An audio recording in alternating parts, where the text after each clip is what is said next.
In this video, we're presenting replacement tables for that IKEA Linnmon series, which has been discontinued in some sizes. We're building extensions to the table and a new type of platform.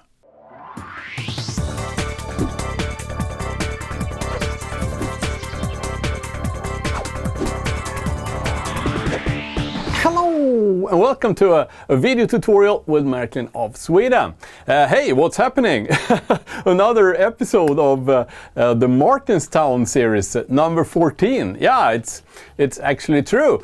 Even though the 13th episode and what was thought to be the last was published over a year ago. But you find all of these episodes in this Martinstown series in a playlist. So if you scroll down on my YouTube channel page, you will find the playlist of Martinstown. And what is this Martinstown? Well, it's actually, I was tasked to design a beginner's model railroad for Noch, the German manufacturer of landscape materials.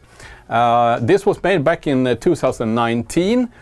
So a lot of time has passed since I drew the first lines in the sketch for this. And one of the basic ideas with this layout was that it should be easy to get started, easy and fun all the way. So that was the basic idea. And to avoid all the work cutting plywood and making all of the framework, I based it on tables from IKEA and a series called Linnmon. Well, now after the pandemic and other events going on, and for whatever reason, IKEA has decided to discontinue some of the sizes of this Linnmon tables, which I've been using to, as a foundation for this Martinstown. So, I wanted just to give a heads up on this. The tables presented in the original series of this Martinstown are no longer available. There is another series called Lagkaten. Yeah, and you can use the Lagkaten instead. It's a bit more restricted in sizes. And there is also a need to make an addition on the sides. And we're going to have a look at how these additions are made. I would say that, if you're not into square things, I think model railroads looks best if they have a kind of curved edge anyway. So this is a guide which was already presented in the original series, how to make edges more beautiful. This is how it goes. The material I use is cardboard from cardboard boxes. The width of this support strip should be the thickness of the tabletop minus 2 times the thickness of the cardboard. Make sure the support structure is vertical. Then it will look like this when assembled to the tabletop. For this I'm using construction glue. This type of glue is flexible, but it's also a very good adhesive. You find this in your DIY store. Insert the cartridge and then pump forward until you get glue coming out. Now apply this support strip first onto the table edge. As you might see, my table has been laying outdoors for half a year, so it's in a really bit terrible state. But I hope you understand this example anyway. Fix with screw to make sure to get good bonding strength. Then you can start assembling the top or the bottom side first. It turned out that assembling the bottom is easier than the top. So that's why I changed here. Insert a matrix of support structure and then fasten everything with this construction glue. With the support structure in place, you can now add the edges. Fix with paper tape until the construction glue has cured. And this is what our example application looks like. So now you have your curved table edge there. All right, so just pieces of cardboard, a few screws, and this construction glue. And you can modify the the edges of your layout. Even though you base it on square pieces of table, you can anyway get a beautiful curved side by using this method. And now also, maybe you've seen or not, Noch introduced this Martinstown as a part of their Easy Track series back in the end of January, when they released all of the new items for this year. And the deliveries of Martinstown will start by this autumn. So after summer, the first people will get their first boxes with Martinstown. So you can also go to your local dealer and pre-order these if you're interested in building this. I also got quite a few comments on prices for some of the details I used to build the layout, and one of them was the platforms. These pieces of styrofoam or hard foam, they're okay, they're painted twice, but it's 40 euros, so kind of steep. And then I was approached just a month ago by this company of CAD/CAM engineers, Model Railroad 3D. And they said, hey, why don't we make a cooperation on this and let us make a detail set for Martinstown. We basically draw up everything, make CAD models of everything you used, except the hunting tower, and put it together as a set, and we'll sell it at like $8 for 20 different items. And then your viewers or the people who build the layout, they can just insert the USB into their 3D printer.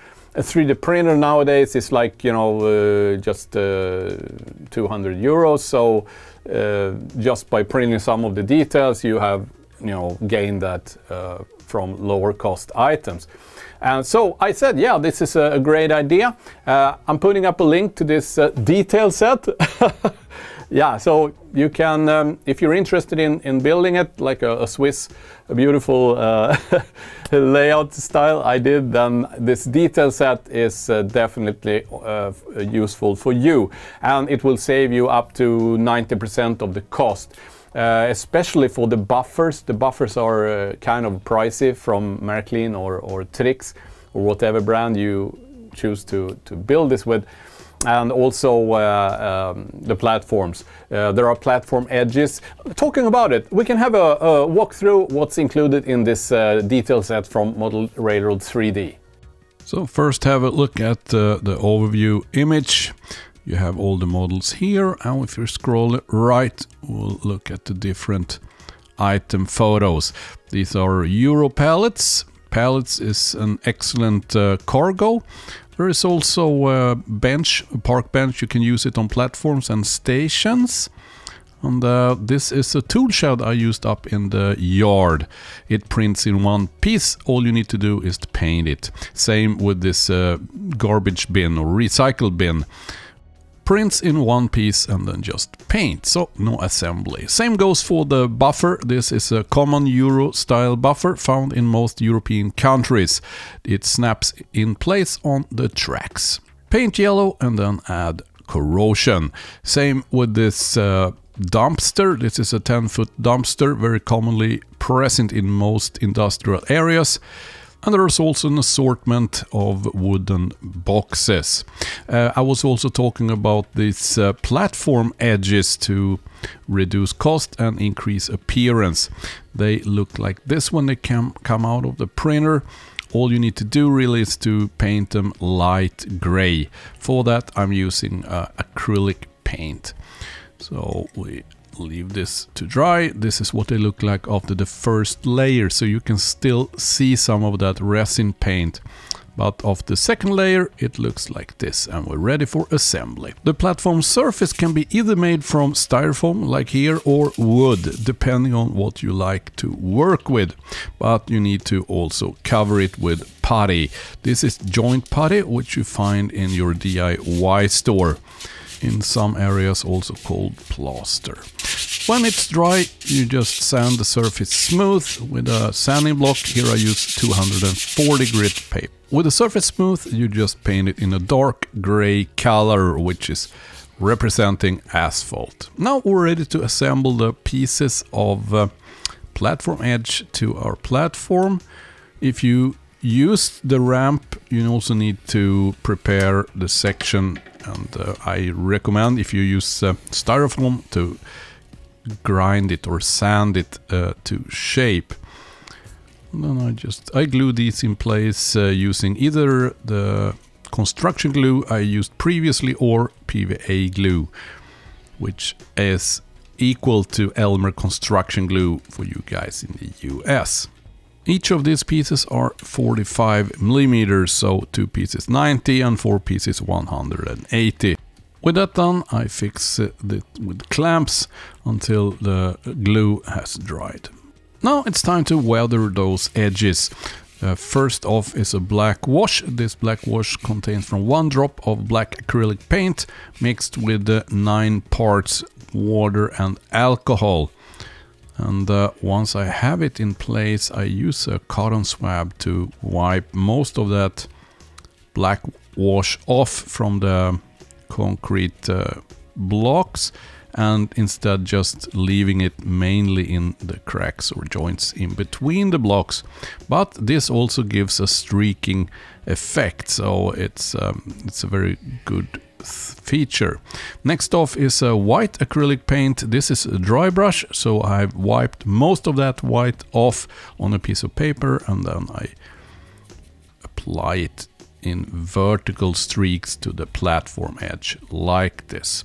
And let's leave it like this. We don't have to make it more complicated than this. It does look good already. All right, so kind of preisgünstig, so very decent price for such a big set with drawings. And as said, you don't ever need to worry about if your dealer has it in stock, or what the lead time is, or what the cost is per item, or how many do you need. You just hit print on your printer and the items come out, and almost like free of charge. It's just a resin cost. And the good thing with these drawings or 3D models, which Model Railroad 3D makes, is that they don't clog the printers. They are printed and tested and verified, so they print perfectly, so they only require a minimum of maintenance of your 3D printer, which otherwise is not so nice work.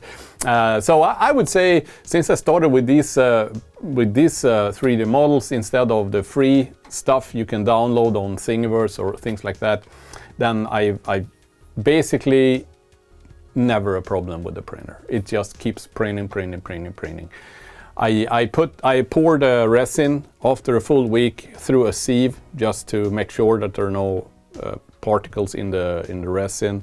Shake the bottle and pour it back into the printer. So that's all I do. It's like my laser printer. I've said I print papers. It's almost same level of maintenance. So it's really well working.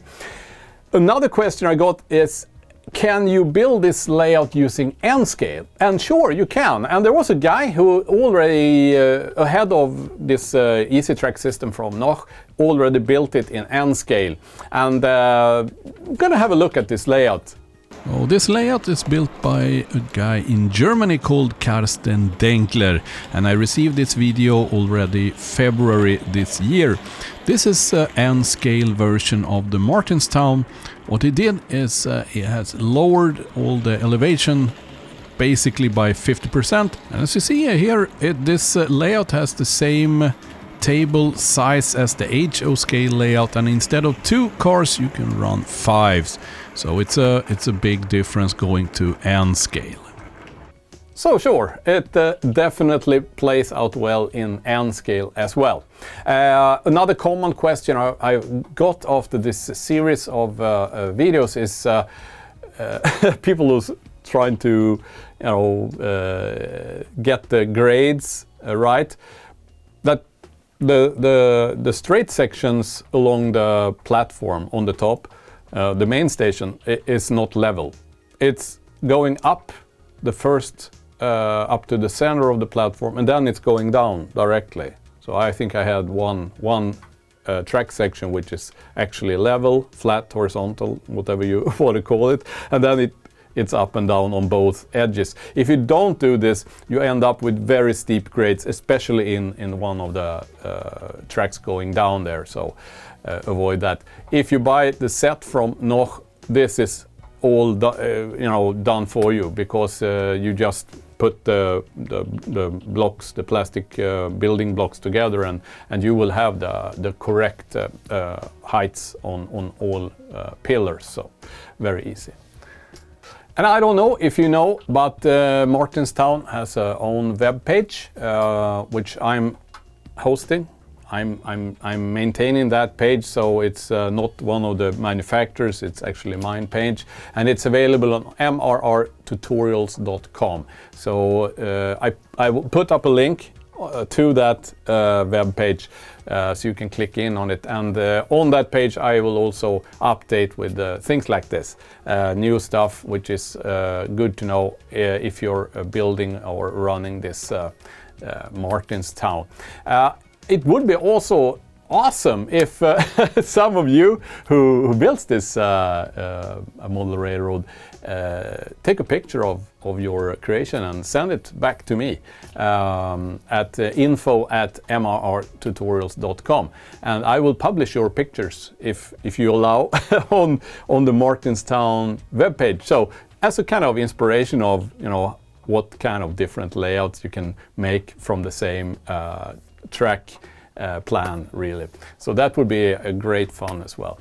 So that was all I had for you in this video, and as said, the EasyTrack system set is delivering now this autumn. So if you haven't yet ordered, please go in and order your set of EasyTrack for this Martinstown. Thank you very much for watching. Did you know that this channel is totally dependent on the patrons supporting the channel? So if you want to be one of the good guys, get over to Patreon, set up a support account there from $1-2 per month, or make a one-off donation using the PayPal dialog found in the video description below. And if you have not yet subscribe and enable that little bell next to the subscription button, and you will get a notification once next video is published. Until that happens, see ya.